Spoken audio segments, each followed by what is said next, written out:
வணக்கம் அன்பு உறவுகளே, நான் உங்களின் சிறி. இன்றைக்கு நாங்கள் எங்கே நிற்கிறோம்னு சொன்னால் பிஸ்வமடு, அதாவது வந்து கிளிநொச்சி மாவட்டம் பிஸ்வமடு தேராவில் துயிலும் இல்லம் மாவீரருடைய தியாகங்கள் நிறைந்த இந்த துயிலும் இல்லத்துக்கு வந்திருக்கிறோம். இன்றைக்கு இந்த 2025ஆம் ஆண்டு நவம்பர் 27க்கான புனித வாரமாக மக்கள் வந்து அதனுடைய பணி நிலையில் இருக்கிறார்கள். அந்த வகையில் இன்றைக்கு நாங்கள் வந்து இந்த தேராவில் துயிலும் இல்லத்துக்குள்ளே சென்று என்னென்ன விடயங்கள் இருக்குது, இப்போ தற்போது என்ன நடந்து கொண்டிருக்கின்றது தான் உறவுகளுக்கு காணொலி விளங்குனா. அதற்கு முதல் எங்களுடைய சேனலை பார்க்குற உறவுகள் எங்களோட சேனலை நீங்கள் என்ன செய்யணும், ஒரு சப்ஸ்கிரைப் பண்ணி ஒரு பெல்லை தட்டி கமெண்ட் பண்ணணும் என்று கேட்டுக்கொண்டு, இன்றைக்கு நாங்கள் எங்களால் தரக்கூடிய சில முல்லைத்தீவு மாவட்டத்தில் உள்ள துயிலும் இல்லங்களை நாங்கள் இதோடு இணைச்சி பதிவேற்றத்தை செய்து கொண்டு வர இருக்கிறோம். பாருங்க உறவுகளே, துயிலும் இல்லத்துக்குள்ளே போய் ஒரு மலர் வணக்கம் கொண்டு செலுத்திட்டு அங்கே என்ன நடக்குதுன்றதை பார்ப்போம். இந்த இடத்துல அண்ணன் வந்து இப்போ மேசன் வேலையும் நடந்து கொண்டிருக்காங்க. அதாவது வந்து கட்டுமான வேலையும் ஒன்று நடைபெற்று கொண்டிருக்கு. சிவப்பு மஞ்சளால் அலங்கரிக்கப்பட்ட வேலித்தூண்கள் இருக்குது. நாங்கள் இப்போ நேராக சென்று ஒரு மாவீரர்களுடைய அந்த பாதத்தில் வந்து ஒரு மலர் வணக்கம் ஒன்று செலுத்தி கொண்டு நாங்கள் முல்லைத்தீவு மாவட்டத்துக்குள்ளே செல்லுவோம். இதில் விசேஷமாக நாங்கள் சொல்லக்கூடியது என்னென்றால், இறுதிக்கட்ட யுத்தங்கள் நடைபெற்று கொண்டிருந்த பொழுது கிளிநொச்சி மாவட்டம் முல்லைத்தீவு மாவட்ட மக்கள் எல்லாம் வந்து ஒன்று சேர்ந்து இந்த இடத்துல பிறகு இறுதியாக பல நூற்றுக்கணக்கான மாவீரருடைய வித்துடல்கள் இங்கேயும் விதைக்கப்பட்டதுன்றது குறிப்பிடத்தக்கது. அந்த வகையில் இதில் இருந்து இது அந்த தேக்கங்காடுலாம் சொல்லிவினோம் துயிலும் இல்லத்துக்கு முன்னால். அப்போ அந்த தேக்கங்காடு எல்லாம் அண்மிச்சு மக்கள் பெருவாரியாக இருந்து நில கொண்டு இல்லாத அளவுக்கு இடம்பெயர்ந்து அப்படியே முல்லைத்தீவினுடைய பகுதி புதுமாத்தளன் புதுக்குடியிருப்புகளுக்கு வந்தது. அங்கேயும் சென்று இந்த விடயங்களை கதைப்போம். இப்போ இதில் இந்த மாவீரர்களுடைய நினைவுகள் தாங்கி மாவீரர்களுடைய விதைத்த அந்த விதைகுழியில், அதாவது வந்து இந்த புதகுழியில் விதைக்கப்பட்ட வித்துக்களின் ஞாபகார்த்தமாக அவர்களை நினைவுபடுத்தக்கூடிய மாதிரி இங்கே இந்த கல்லறைகள் வந்து 5 கல்லறை இதில் எஞ்சி இருக்குது. இது வந்து எஞ்சி என்றால் இதில் வந்து விடுபட்டிருக்குன்னு சொல்லலாம். இதனை சுற்றி இந்த தற்போது இன்னும் சில நாட்களில் வந்து ஒரு பெருவாரியான மக்கள் வந்து அஞ்சலி நிகழ்வுக்காகவும் வணக்கத்துக்காகவும் அவர்களை பெற்றெடுத்த பெற்றோர்கள் உறவினர்கள் வர இருக்கின்றார்கள். மிக ஒரு சிறப்பான துயிலும் இல்லம் இது. பிஸ்வமடு தேராவில் துயிலும் இல்லம் என்று சொல்லி அழைக்கப்படுகிற ஒரு இடம். அந்த வகையில் நாங்கள் ஒரு மலர் வணக்கம் ஒன்றை செலுத்த வேணும், மாவீரர்களை வணங்குவோம். என்னுடைய சில இதுகள் வந்து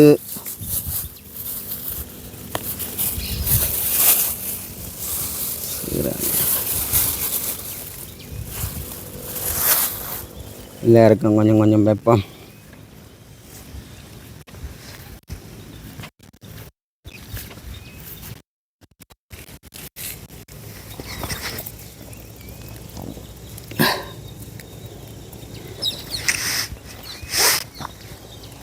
இப்போ நாங்கள் வந்து தற்போது இருக்கிற நினைவு கற்களில் வந்து எங்களுடைய மாவீர செல்வங்களுக்கான ஒரு மலர் வணக்கத்தை வந்து நான் செலுத்துகிறேன்.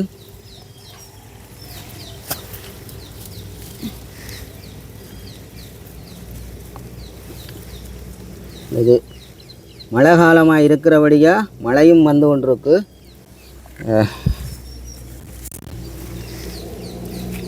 இதே போல் இன்னும் இன்றைக்கு தரக்கூடிய மாவீரர்களுடைய நினைவுக்கல்களை தாண்டிய இருக்கிற துயிலுடைய தர இருக்கிறோம். இதில் நான் மாவீரர்களுக்கான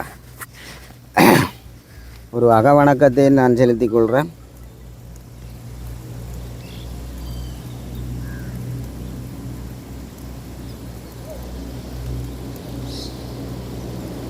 நிறைவு செய்து கொண்டு இந்த துயிலும் இல்லத்தினுடைய இன்றைய நிலப்பாடு இன்னும் சில நாட்களில் மிக விமர்சையாக அலங்கரிக்கப்படும்.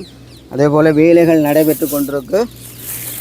தொடர்ந்து இந்த தேசத்தில் இருக்கிற மக்கள் வந்து எதிர்வரும் நாட்களில் வந்து இன்றைக்கு இந்த இலங்கை அரசாங்கம், தற்போது ஆட்சியில் இருக்கிற அரசாங்கம், இதற்கான பூரண அனுமதி கிடைச்சிருக்கு.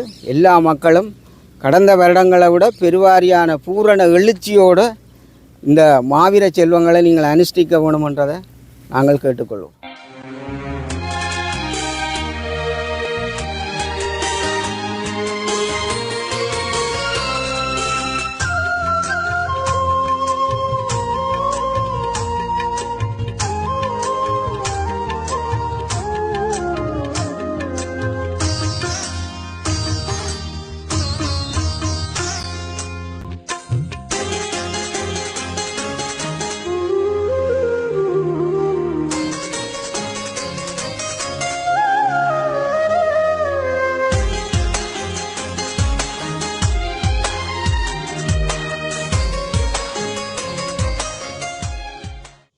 என்னென்றால் நாங்கள் இன்றைக்கு வந்து இந்த முல்லைத்தீவு மாவட்டம் புதுக்குடியிருப்பில் நிற்கிறோம். கரதுருப்பற்று பிரதேச சபைக்கு உட்பட்ட ஒரு இடத்துல இம்முறை தான் வந்து இந்த பச்சை புல்மோட்டை என்ற ஒரு இடத்துல வந்து இறுதி கால துயிலுமில்லமாக இனம் காணப்பட்டிருக்கு. இப்போ புதுசாக வந்து அந்த அடையாளம் காணப்பட்டிருக்கு. நாங்கள் அந்த துயிலுமில்லத்தின் இடத்துக்கு போகிறதுக்குரிய நுழைவாய் இது தான். உள்ளே போய் நாங்கள் என்ன விடயம் இருக்குதுன்றதை உறவுகளுக்கு நாங்கள் கொண்டு வருவோம். இப்போ இந்த முறை தான் வந்து புதுசாக வந்து இனம் காணப்பட்டிருக்குது. உள்ளே போய் என்னென்னு பார்ப்போம். இந்த துயிலுமில்லம் பச்சை புல்மோட்டை என்று இனங்காணப்பட்டுள்ள துயிலுமில்லத்துக்கான நுழைவாயால் இறங்க போகிறோம். இதுதான் அந்த அந்த இதுக்கு போகிற ஒழுங்கு. ஆனால் அந்த ஒழுங்குகளெல்லாம் பாருங்கள், ஒரு சததியாக இருக்குது. மழைகள் பெய்யுது, மழை காலம் தானே, மழை காலம் வந்தபடியாக மழைகளில் சததியாக இருக்குது. ரொம்ப கஷ்டமான ஒரு பாதை. இந்த பாதைக்குள்ளே தான் இனம் காணப்பட்டிருக்கு. ஆனால் இதுக்கு இந்த முறை வந்து இனம் காணப்பட்டபடியாக மக்கள் வந்து வயலுக்குள்ளே தான் அது இனம் காணப்பட்டிருக்கு. இப்போ நாங்கள் உள்ளே போய் தான் பார்க்க போகிறோம். இது அந்த வீதியால் நாங்கள் இப்போ போய் கொண்டிருக்கிறோம். ஆனால் சரியான சேரும் சரியான சததியும் இந்த மோட்டார் சைக்கிளே ஓடையில் அளவுக்கு இருக்குது பாருங்க. அவ்வளோ சததியா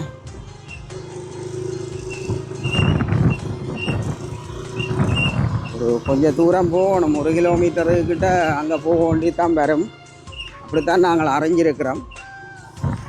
இது வந்து கரதுருப்பற்று பிரதேச சபை கூடிய அந்த வீதி வந்து அடையாளம் காட்டப்பட்டிருக்கு. அதுக்குள்ள தான் இந்த ஒழுங்கு வருது.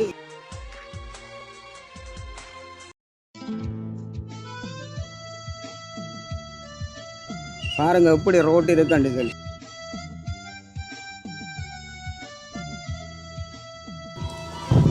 இந்த இடத்துக்குள்ள நாங்கள் போகிறதுக்கு காரணம் வந்து கனகாலமாக வந்து இதுக்குள்ள ஒரு துயிலுமில்லம் வந்து இருந்ததாக ஒரு சில ஊகங்கள் மக்களுக்குள்ளே இருந்தது. அதை உறுதிப்படுத்த முடியாமல் இருந்தபடியாக இப்போ வந்து இந்த துயிலுமில்லம் வந்து இனங்காணப்பட்டுள்ளது. இப்போ இறுதி கால துயிலுமில்லத்தில் இதுக்கும் ஒரு துயிலுமில்லம், இந்த பச்சை புல்மோட்டை துயிலுமில்லம். இந்த துயிலுமில்லங்கள் இம்முறை வந்து இனங்காணப்பட்டபடியே இம்முறை வந்து மாவீரர் நாடுகள் வந்து மிக எழுச்சியாக நடைபெறக்கூடிய சந்தர்ப்பங்கள் இருக்குது. இதுக்கான பணிக்குழுவெல்லாம் அண்மையில் வந்து ஒரு ஊடகத்துக்கு ஊடாக பார்த்துறாங்க. அதுக்கான ஆயத்தங்களை செய்த பச்சை புல்மோட்டை துயிலுமில்லத்துக்கான வரக்கூடிய அந்த பாதையை நாங்கள் அங்கே எங்களோட காணொலியில் பதிவேற்றம் செய்திருக்கிறோம். இது வந்து பச்சை புல்மோட்டையில் வந்து ஒரு புதிதாக வந்து நாங்கள் சொன்னது மாதிரி ஒரு புதிதாக வந்து ஒரு துயிலுமில்லம் ஒன்று இனம் காணப்பட்டிருக்கு. அதை நாங்களும் அறிஞ்சு வந்திருக்கிறோம்.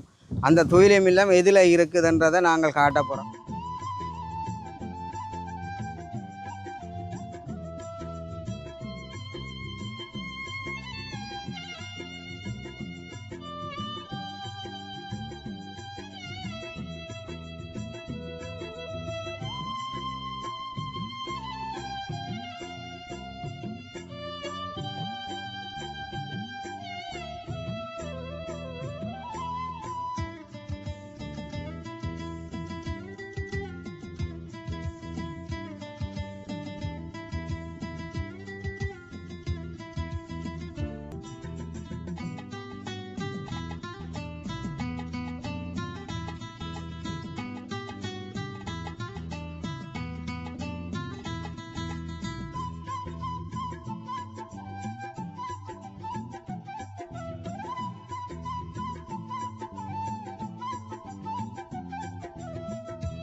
பச்சை புல்மோட்டை என்றது வந்து புதுக்குடியிருப்பு பிரதேசத்துக்குள்ளே கரதுருப்பற்று இந்த பிரதேச செயலத்துக்கு உட்பட்டு இருக்கிறது. இது ஒரு வயலுக்குள்ளே இருக்குது.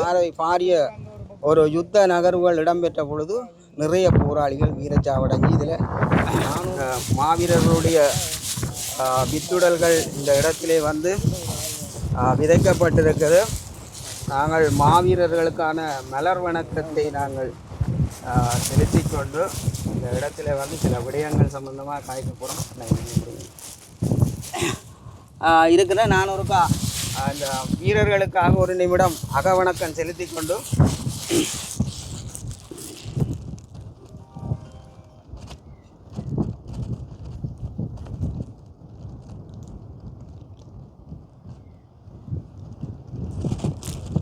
நிறைவு செய்வோம். தமிழ் மக்கள் மீதான இனஅழிப்பு யுத்தம் கட்டத்தை எட்டியிருந்த போது இந்த மண்ணை பாதுகாக்க வேண்டும் என்கின்ற ஊர்மத்தோடு தேசியத்தலைவர் பிரபாகரன் தலைமையிலே விடுதலை போராளிகள் மிக பெரும் தியாகத்தை செய்து இந்த மண்ணிலே போராடியிருந்தார்கள்.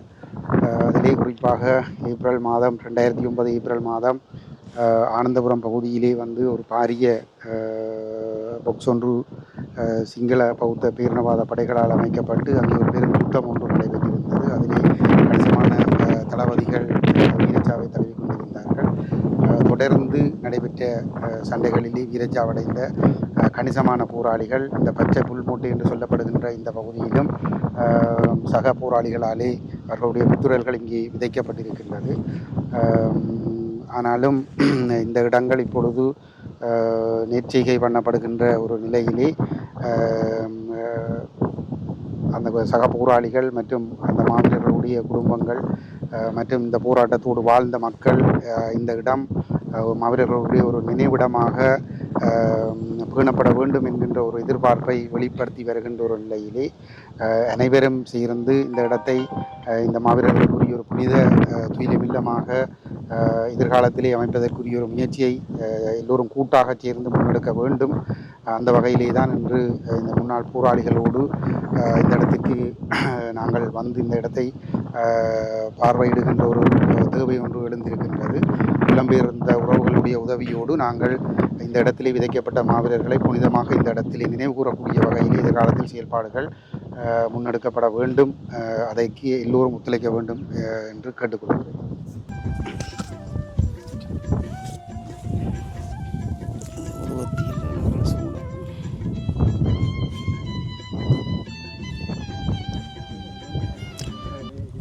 இந்த இடம் வந்து மாவீரர்களுடைய துயிலுமில்லமாக இனம் காணப்பட்டிருக்கிறது.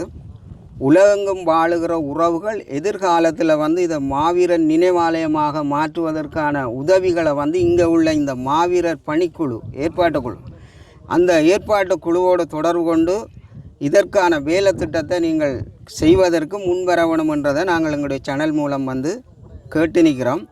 உங்களுக்கே தெரியும், இந்த பச்சை புல்மூட்டை என்ற பெயர் வந்து நீண்ட காலமாக வானொலி மூலம் வந்து அறியப்பட்டது. அவ்வளவு ஒரு பெரிய அனர்த்தம் இடம்பெற்றது.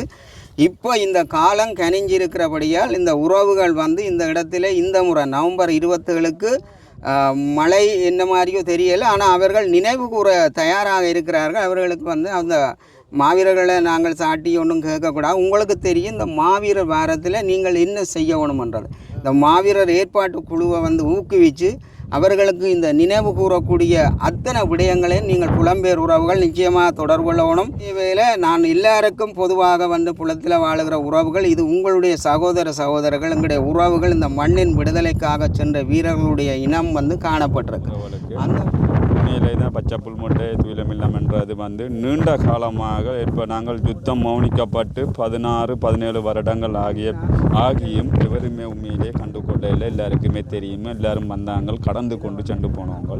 ஆனால் உண்மையிலே வந்து இது என்னுடைய முயற்சியின் அடிப்படையிலே எனக்கு கிடைத்த தகவலுக்கு அடிப்படையிலே நான் என்னுடைய பயணத்தின் அடிப்படையில் நான் தேடுதல் ஒன்று செய்து இதில் ஒரு பித்ருள்கள் இருக்கின்றதை நாங்கள் இனம் கண்டு இது ஒரு துயிலமில்லமாக பிரகடனப்படுத்தப்படுறதுக்காண்டி பலவிதமான முயற்சிகள் எடுத்தோம். ஆனால் அந்த முயற்சி இன்றைக்கு எங்களுக்கு முக்கியமாக கைகூடியிருக்கிறது. இப்போ தற்சமயம் பார்த்தீங்கன்னு சொன்னால் இது ஒரு வயல் நிலமாகத்தான் காணப்படுகிறான்னு சொன்னால் இந்த வயலுக்கு உரிமையாளர் அறிந்தோ அறியாமலோ இந்த வயலை விதைத்திருக்கிறார். அப்போ நாங்கள் அவருடனும் போய் நாங்கள் சந்தித்து எங்களுடைய உரையாடல்கள் வைத்து கதைத்திருக்கின்றோம். இது ஒரு துயிலமில்லம், இது எங்களுக்கு விட்டு தாருங்கள் என்று சொல்லி கதைத்திருக்கின்றோம். அவங்க ஓரளவு இணக்கப்பாட்டில் எங்களுடன் வந்திருக்கிறார்கள். இப்போ தற்போது கூட இந்த நாங்கள் இப்போ இன்றைக்கு கூட ஒரு ஆள் வந்து அவர் மனமும் வந்து சொல்லியிருக்கிறார், தந்தைய வயலும் இருக்கிறார். அந்த வயலில் இருந்து ஒரு பகுதி நான் போக்குவரத்து பாதைக்காக வேண்டி கூட விட்டு தரத்துக்கு தயாராக இருக்கிறேன் சொல்லி உண்மையிலே வந்து இதில் பல பேர் இதில் வயல் செய்திருக்கிறாங்க.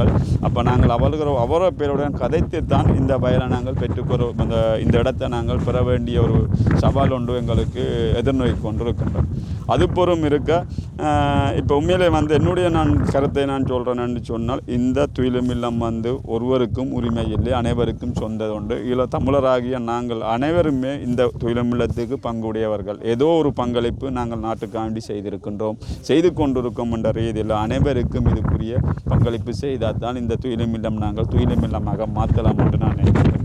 இது ஒரு மிக கஷ்டத்தின் மத்தியில் நாங்கள் பெற்றுக்கொண்ட ஒரு துயிலும் இல்லம், மிக சவால்களுக்கு மத்தியில் நாங்கள் பெற்றுக்கொண்ட துயிலும் இல்லம். ஆனால் இந்த நிகழ்வு செய்யும் போதுக்கும் மிக சவாலுக்கு மத்தியில் தான் நாங்கள் வர வேண்டிய ஒரு காலகட்டத்தில் இருக்கிறோம். ஆகவே பார்ப்பவர்கள் கேட்பவர்கள் இது சார்ந்து கருத்துக்கள் இருந்தால் கூட அந்த கருத்தையும் எங்களுடன் பகிர்ந்து இந்த பச்சை புல்மூட்டை துயிலும் இல்லத்தில் 400க்கு மேற்பட்ட மாவீரர்களது வித்துடல் விதைக்கப்பட்டதாக நாங்கள் அறிந்து கொண்டிருக்கிறோம். இந்த துயிலும் இல்லத்தில் அவர் வித்துடல் விதைத்தவர் கூட இன்றைக்கு ஒரு விழிப்பு நடந்து ஒரு இயலாத ஒரு போராளியாக இன்றைக்கு கூட ஒரு பிணமாக இருந்து கொண்டு தான் இருக்கிறார். அப்போ அவருடன் கூட நாங்கள் கயத்து போது அவர் கூட சொல்கிறார், இதில் ஒரு ஆலமரம் இருக்கின்றது, அந்த ஆலமரத்து கீழே வச்சு தான் வித்துடல்கள் சுத்தப்படுத்தப்பட்டு இதில் விதைக்கப்பட்டது என்று. உண்மையிலே இந்த இடத்தில் வித்துடல் விதைக்கப்பட்ட உறவுகளின் உறவினர்கள் எங்கேயாவது இருந்தால் புலத்திலேயும் இருக்கலாம், ஈழத்திலேயும் இருக்கலாம், இருந்தால் உங்களுடைய பதிவு நம்பரோ அல்லது வந்து உங்களுடைய இடத்தையோ எங்களுக்கு தெரியப்படுத்தி இனி வரும் காலங்கள் இந்த முறை தான் உங்களுக்கு வர முடியாத ஒரு சூழ்நிலை இருந்தால் கூட இனி வரும் காலங்களில் கூட இந்த மாவீரர் நிகழ்வுகள் மற்ற துயிலுமில்லங்களைப் போலவே நாங்களும் இங்கே செய்வோம் என்றதை உங்களுக்கு தெரியப்படுத்தி நீங்களும் இதில் ஒவ்வொரு வருஷம் வந்து உங்களுடைய பிள்ளைகளுக்கு, உங்களுடைய உறவுகளுக்கு, உங்களுடைய கணவர்மாருக்கு விளக்கு கொளுத்தி உங்களுடைய வேதனைகளை தீர்த்து கொள்ளாமனுடைய தான் என்னுடைய கருத்து. எல்லோருக்கும் நன்றி. இந்த சந்தர்ப்பத்தில் நாங்களும் இந்த கரதுரப்பற்று பிரதேச சபை தவிசாளர் மற்றும் வட்டார உறுப்பினர்களுக்கு நாங்கள் ஒரு கோரிக்கை விடுகிறோம். அவசியமாகவும் அவசரமாகவும் வந்து இந்த வீதிக்கு தற்காலிக பாதை ஒன்று நீங்கள் அமைத்து கொண்டு அப்புறம் அதுக்கான வந்து ஒதுக்கீடுகளை செய்து ஒரு நிரந்தர வீதி திருத்தம் ஒன்றை செய்ய வேணும். இப்போ எதிர்வரும் இன்னும் ஒரு 6-7 நாள் இருக்குது. மக்கள் பெருவாரியாக வந்து வணக்க நிகழ்வுக்கு வரப்போயிடும். ஆகவே உங்களுடைய அவசர பணியாக இந்த வீதி வந்து மக்கள் வந்து சுதந்திரமாக வந்து இந்த வணக்கத்தை செய்கிறதுக்கு பிரதேச சபையில் நீங்கள் தற்போது ஆட்சி அமைச்சு கொண்டிருக்கிறீர்கள். அவ்வளோ உணர்ந்து விரைந்து வந்து இந்த வீதி திருத்தத்தை செய்து கொடுக்கணும் என்று கேட்டுக்கொண்டு அனைத்து விதமான ஒத்துழைப்புகளை நீங்கள் செய்யணும். ஏனென்றால் இதில் தேவையான விடயங்கள் எல்லாத்தையும் நாங்கள் சொல்லி காட்ட தேவையில்லை. ஒரு துயிலும் இல்லத்துக்கு வேண்டிய ஒத்துழைப்புகளை இந்த காணொலியில் நாங்கள் இவருடைய நம்பர் இணைச்சிருக்கிறோம். தொடர்ந்து இந்த துயிலும் இல்லம் மேலும் வளர்ச்சி அடைஞ்சு நினைவு கூற வேணும் என்று கேட்டுக்கொண்டு எங்களுடைய சேனலை பார்க்குற உறவுகள் அனைவரிடமிருந்து விடைபெற்றுக் கொள்கிறேன். உங்கள் அன்பின் சிறி. நன்றி, வணக்கம்.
வித்துடல் வந்த போது சுத்திகரிக்கிற இடம் தான் இது துண்டி என்று சொல்லப்படும்.